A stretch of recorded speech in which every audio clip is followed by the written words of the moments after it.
Диабетесот представува хронична, долготрајна и можам да кажам делумно исцрпувачка болест за пациентите кои што ја имаат, затоа што трае многу долго време. Од кога ќе се открие, трае доживотно.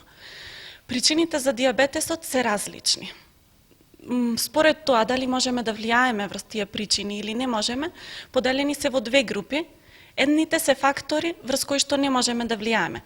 Такви се возраста и наследноста.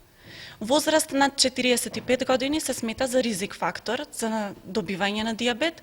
Наследноста подразбира дали во семејството дали имаме член во семејството што има диабет. И ако има, на која возраст го добил тој диабет.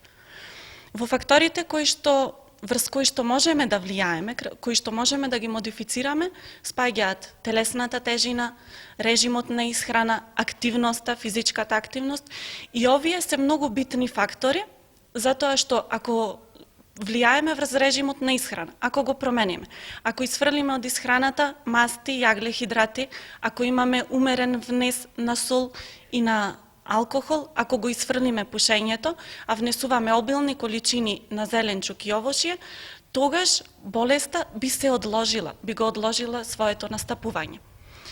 Болеста започнува подло, често ниту пациентите, ниту лекарите не знаат дека кај пациентот постои таа болест и се открива случајно на рутинска анализа на крвта.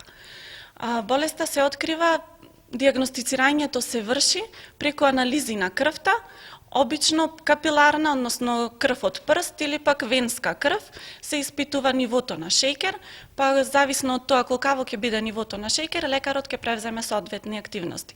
Или ќе направи дополнителни испитувања за да се потврди диагнозата, или пак веќе ќе го воведе пациентот во терапија или само ќе даде совет за исхрана и за активен режим на живот. Ако кај пациентот на две последователни испитувања, случајни испитувања на гладно, наутро, се докаже дека има гликемија, односно ниво на шеќер над 11 милимоли, тогаш докторот може веднаш да го стави во терапија и тој пациент да се смета за шеќераш. Понатаму се прават следења на состојбата на пациентот за регулирање на терапијата. Со оваа болест, доколку третманот се применува редовно, се прима редовно терапијата, со оваа болест може да се живее најнормално.